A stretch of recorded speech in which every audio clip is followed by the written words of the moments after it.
రాబోయే ఎలక్షన్స్లో ఏమిటి, ఎలా ఉంటాయి పొలిటికల్ ఈక్వేషన్స్ మీ దృష్టిలో?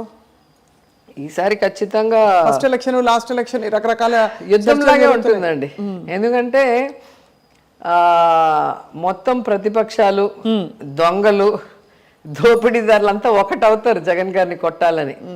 కానీ ఎవరెన్ని చేసినా కూడా ప్రజల మనసులో వైఎస్ఆర్ కుటుంబం ఒక ఏంటి గుడి కట్టుకొని అలా కూర్చొని ఉన్నారు. రాజశేఖర రెడ్డి గారు రాజకీయాల్లో ముఖ్యమంత్రి అయిన తర్వాత ఇలా కూడా చేయొచ్చా ప్రజల కోసం అని అనేక చారిత్రాత్మకమైన నిర్ణయాలు తీసుకొని వాళ్ళ జీవితాల్లో వెలుగు నింపారు. సో ఫ్రీ కరెంట్ రైతులకు కానీ, ఫీజు రియంబర్స్మెంట్ పేద విద్యార్థులకు కానీ, పేదవాళ్ళకి ఆరోగ్యం కోసం ఆరోగ్యశ్రీ, ఇలాంటివన్నీ అసలు మైండ్లో కూడా ఎవరికి తట్టవు. అసలు అంత గొప్ప ఆలోచనలతో వాళ్ళు వచ్చారు. ఈరోజు అవన్నీ కూడా మిగతా రాష్ట్రాల వాళ్ళు ఇంప్లిమెంట్ చేస్తున్నారంటేనే వాళ్ళ విజన్ ఏంటో మనం అర్థం చేసుకోవాలి. రాజశేఖర రెడ్డి గారిని మించిపోయారు జగన్ సార్. ఆయన ఇంకా అసలు 32 లక్షలకి పైగా ఇళ్ల పట్టాలు ఇచ్చేసి ప్రతి ఒక్కరికి వాళ్ళ కోరిక సొంత ఇంట్లో ఉండాలన్న కళ వాళ్ళకి, ఆ కళను నెరవేరుస్తున్నారు. అలాగే పిల్లలు అందరూ కూడా చదువుకోవాలి. ఎందుకంటే చదువు ఒక్కటే దొంగలించలేరు. ఆ చదువు ఉంటే వాడి కాళ్ళ మీద నిలబడటమే కాకుండా పూర్తి కుటుంబం ఆర్థికంగా ఎదిగే అవకాశం ఉంటుందని అందరినీ చదివించడానికి అన్ని రకాలుగా ఇంగ్లీష్ మీడియం నుంచి వాళ్ళకి ఇప్పుడు ట్యాబ్లు కూడా ఇస్తున్నారు చూడండి. అవునవును, డిక్షనరీలు. మనం ఎప్పుడు డిగ్రీలో కానీ డిక్షనరీ చూడాల. ఇప్పుడు స్కూల్ పిల్లలకే ఒక గౌరవమైన స్కూల్ యూనిఫాము, పేదవాళ్ళు చక్కగా తిని హెల్తీగా ఉంటేనే కదా. లేకపోతే ఎప్పుడు చూసినా మోషన్స్ అనో, ఫీవర్ అనో, కోల్డ్ అనో స్కూల్ ఎగ్గొడితే వాడికి ఏం మార్కులు వస్తాయి? సో పౌష్టికమైన ఆహారం, జగనన్న గోరు ముద్ద, ఒక తల్లి మనసుతో ఆలోచించి ప్రతిదీ కూడా ఆయనే చేయటం అనేది మనం చూస్తున్నాం. సో ఇట్లా చెప్పుకుంటూ పోతే జగన్ గారు తీసుకొచ్చినవి ఈరోజు సచివాలయం అనేది అల్టిమేట్. ఏదైతే గాంధీ గారు కోరుకున్నారో పరిపాలన ప్రజల దగ్గరికి రావాలి, ప్రజల దగ్గరికి వచ్చినప్పుడే వారి సమస్యలు మనకు తెలుస్తాయి, వారికి ఇమీడియట్గా మనం వాళ్ళకి సొల్యూషన్ ఇవ్వచ్చు అన్న ఆలోచన చేశారు. దాన్ని ఆచరణలో పెట్టింది ఒక్క జగన్మోహన్ రెడ్డి గారు. ఈరోజు మోడీ గారు దేశమంతా కూడా సచివాలయ వ్యవస్థ తీసుకురావాలి అంటున్నారు అంటే జగన్ గారి విజన్ ఎంత గొప్పదో మనం ఆలోచించాలి. మన కోవిడ్ సమయంలో ఈ సచివాలయ వ్యవస్థ, వాలంటరీ వ్యవస్థ వల్ల ఇమీడియట్గా ఎక్కడ ఎవరు దగ్గారు, ఎక్కడ ఎవరు తుమ్మారో పట్టేసి వాళ్ళకి టెస్టులు చేసేసి ఇమీడియట్గా వాళ్ళ కోవిడ్ సెంటర్లో పెట్టేసి వాళ్ళకి ట్రీట్మెంట్ ఇచ్చి అసలు ఎలా అంటే ఇమీడియట్. అలాగే వర్షాలు వచ్చినప్పుడు వాళ్ళకి ఇంటికి రైస్ పంపించడం కానీ, డబ్బులు పంపించడం కానీ, ఎవ్రీ హౌస్కి డబ్బులు ఇచ్చారు కదా. అన్నీ కూడా మనకి ఆ వాలంటరీ వ్యవస్థ వల్ల ఇన్ఫర్మేషన్ ఇమీడియట్గా వస్తుంది. అలాగే జగన్ గారు అనుకున్నది ఇమీడియట్గా పోయి వాళ్ళకి చేరుతుంది. సో ఈ కనెక్షన్ అనేది చాలా బాగా బలమైన అనుబంధంగా మారింది. అది చూసి ఇప్పుడు మోడీ గారు కూడా మొన్న ఈ మధ్య మాట్లాడటం మనం విన్నాం. దేశమంతా కూడా దీన్ని తీసుకొస్తే ఎక్కడ ఏ సమస్య ఉన్నా ఇమీడియట్గా మనం దాన్ని సరిచేసే అవకాశం ఉంటుంది అని చెప్పి.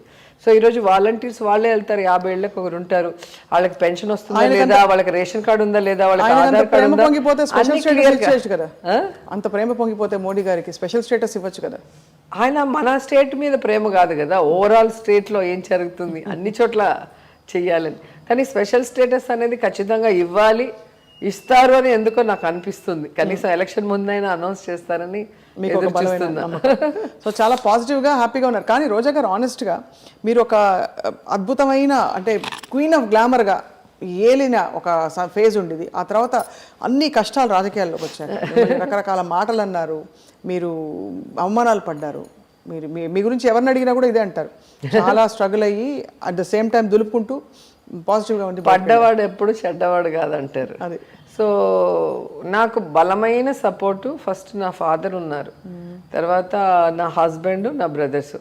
సో వాళ్ళు ఎప్పుడూ కూడా నన్ను ఏమంటారు, నన్ను మోటివేట్ చేస్తూ ఉంటారు. సో మనకి అదే నువ్వు హీరోయిన్గా సంపాదించిందంతా పెట్టి బిజినెస్ చేసుకుంటూ హ్యాపీగా ఉంటే ఏం చేస్తుంటావు, కిట్టి పార్టీలకు అనుకుంటూ తిరుగుకుంటూ జాలీగా ఉంటావు. ఇప్పుడు చూడు కష్టపడుతున్నావు కాబట్టి కష్టం విలువ తెలుస్తుంది. సో దీంట్లో సక్సెస్ అవ్వాలి అంటే నా మొండితనం ఉంటుంది. ఎవరైనా నువ్వు ఇది చేయలేవు అంటే నేను అది చేసి చూపిస్తా. సో హీరోయిన్ కాలేవు అంటే నువ్వు అయ్యావు, పొలిటీషియన్ కాలేవు అంటే మినిస్టర్ కూడా అయ్యావు. సో నీకు ఆ కసి అనేది ఎక్కడి నుంచి వస్తుంది, ఒక కష్టంలో నుంచి వస్తుంది. సో దేవుడు ఏది చేసినా నీ మంచి కోసమే చేస్తాడు. ఆ పాజిటివ్ థింకింగ్ తోడు లైఫ్ లో నువ్వు అన్ని సక్సెస్ఫుల్ గా ముందుకు చూస్తావు అన్నారు. ఇప్పుడు అదే జరుగుతుంది నాకు. సో నేను ఇండస్ట్రీ నాకు సంబంధం లేదు, ఎందుకు ఇండస్ట్రీకి వెళ్ళాను అనుకుంటే ఇప్పుడు ఆలోచిస్తాను, ఓకే నేను పాలిటిక్స్లో సక్సెస్ అవ్వటానికి దేవుడు నన్ను అటు పంపించాడేమో. ఎందుకంటే పొలిటికల్ బ్యాక్గ్రౌండ్ లేని ఫ్యామిలీ, ఓసీ ఫ్యామిలీ, రిజర్వేషన్స్ ఉండవు కదా ఓసీకి. పొలిటికల్గా ఎవరైనా ఉంటేనే నేను రాగలను, మా ఫాదర్ మా బ్రదర్. అట్లా లేకుండా నేను ఈరోజు 2 సార్లు ఓడిపోయి మళ్ళీ సీటు తెచ్చుకొని 2 సార్లు గెలవటం అనేది మామూలు విషయం కాదు. సో దానికి నా ఇమేజ్ నాకు ప్లస్ పాయింట్ అది. దానికోసమే నేను ఇండస్ట్రీకి పంపించాడేమో దేవుడు. అంటే నా జర్నీ చూసారా ఎలా వచ్చింది, ఎలా వెళ్తుంది. సో ఏది జరిగినా మన మంచికే. దేవుడు, మనం ఏదో ఒకటి అడుగుతాం కానీ మనకు రావాల్సినవి ఎన్నో ఉంటాయి, అది దేవుడికి తెలుసు. అందుకే భగవంతుని కోరుకుంటా, నాకు ఏది మంచిదో అది చేయండి అని కోరుతాను తప్ప నాకు ఇది కావాలని కోరను. ఎందుకంటే మనం ఒకటే అడుగుతాం, మేము ఆయన 4 ఇవ్వాలనుకుంటాడేమో, మనం ఎందుకు ఒకటి అడిగి 3 వదులుకోవటం. సో నాకు ఏది మంచిదో అది మీరే ఇవ్వండి అంటే సరిపోతుంది కదా. రోజా గారు సూటిగా మిమ్మల్ని నానా మాట్లాడినప్పుడు మిమ్మల్ని ఐరన్ లెగ్ అన్నారు. మీరు చెప్పండి, ఎవరు ఐరన్ లెగ్ ప్రస్తుతం పాలిటిక్స్? ఐరన్ లేడీ అంటున్నారు ఇప్పుడు. అవును, బట్ అది of course golden iron lady. ఎప్పుడు అంటే కాయలున్న చెట్టుకే రాళ్ళ దెబ్బలు అని పెద్దలు అంటారు కదా, అది. సో ఈ అమ్మాయి రాజశేఖర రెడ్డి గారిని కలిసింది, ఈ అమ్మాయి ఎక్కడ ఎదిగిపోతుందో అన్న భయంతో తల్లడిల్లిపోతున్న తెలుగుదేశానికి సడన్గా వైఎస్ఆర్ గారి మరణము వాళ్ళు రాజకీయంగా వాడుకోవాలి, నన్ను దెబ్బ కొట్టాలి, నన్ను ఎదగకుండా ఇంటికి పంపించాలన్న ఆలోచనతో వాళ్ళ ఆఫీస్ నుంచే మెసేజెస్ వెళ్ళాయి. ఈ ఐరన్ లెగ్ అనేది చంద్రబాబు నాయుడు ఉన్నప్పుడు ఇట్లయింది అట్లయింది. మరి చంద్రబాబు నాయుడు దగ్గర నేను 1999లో ఎలక్షన్ డైరెక్ట్గా ఫేస్ చేసినప్పుడు నేను ప్రచారం చేస్తే నన్ను పాలిటిక్స్లో తీసుకొచ్చిన శివప్రసాద్ గారు ఎమ్మెల్యే మినిస్టర్ అయ్యాడు, ఈయన సీఎం అయ్యాడు. మరి నేను ఎలా ఐరన్ లెగ్ అవుతాను? నేను ఇంటర్వ్యూలో కూడా చెప్పాను. సో వాళ్ళు ఏదో మనం పైకి ఎదగకూడదు అన్న ఆలోచనతో అలాంటి పిచ్చి వేషాలు వేస్తున్నారు. ఇంకొకరు అయితే అవి నమ్మి ఉంటారేమో కానీ జగన్ గారి కుటుంబం నాకు బాగా గుర్తు. విజయమ్మ దగ్గర ఎవరో ఆ మాట అంటుంటే అవన్నీ తప్పు, అలా అనకూడదు అని చెప్పి ఆవిడ మందలిచ్చింది. ఒక పొలిటికల్ మహిళనే మందలించి వాళ్ళు సపోర్ట్ చేశారు. నాన్నని నమ్మొచ్చారు, నాన్న లేకపోయినా మేము మీకు అండగా ఉంటాం, నాతో పాటు లైఫ్ లాంగ్ పాలిటిక్స్ కంటిన్యూ చేయండి అని చెప్పి జగన్ సార్ మాట ఇచ్చారు. సో ఆ మాటతో అలాగే అన్నతో ఉండిపోయాను. ఆయన పార్టీ పెట్టేంత వరకు వెయిట్ చేసి, కాంగ్రెస్లో కూడా నేను చేరలేదు, ఆయన కోసం వెయిట్ చేసి ఆయన పార్టీ పెట్టాక ఆయనతో పాటు అడుగులు వేస్తూ ఇప్పటి వరకు వస్తూనే ఉన్నాను. సో ఇప్పుడు నెక్స్ట్ హ్యాట్రిక్ అంటారు అయితే? ఖచ్చితంగా 100%. నా కాన్స్టిట్యున్సీలో ప్రజల్లో నేను ఎప్పుడూ ఉంటాను. వారికి ఏది కావాలన్నా వాళ్ళ కుటుంబ సభ్యురాలు, ఒక సిస్టరు మంత్రి అయితే ఎలా ఉంటుందో అలా ఎవరైనా మా ఇంటికి రావచ్చు, ఏ సమస్య మీద అయినా వాళ్ళు అడగచ్చు, ఏ పార్టీ వాళ్ళైనా రావచ్చు. నా వల్ల అయినా సహాయం అందరికీ చేస్తూ ఉంటాను. చాలా మంచి బ్యూటిఫుల్ ఫేజ్లో ఉన్నారు రోజా గారు. కానీ మేము దారిలో వస్తూ మీ పాత సినిమాలు పాటలని తిరిగేసినప్పుడు అంటే అనిపించింది మిమ్మల్ని ఏదో గ్లామర్ అని పరిమితం చేశారు, మీరు చూడటానికి బాగుంటారని. బట్ మీరు యాక్టింగ్ ఓరియంటెడ్ క్యారెక్టర్స్ భలే చేశారు. అదే అంటే నేను అన్ని రకాలు చేశాను, మైథలాజికల్ చేశాను, నక్సలైట్ బ్యాక్డ్రాప్ ఇవి చేశాను, సోషల్ అవేర్నెస్ చేశాను. సో అన్నీ చేశాను.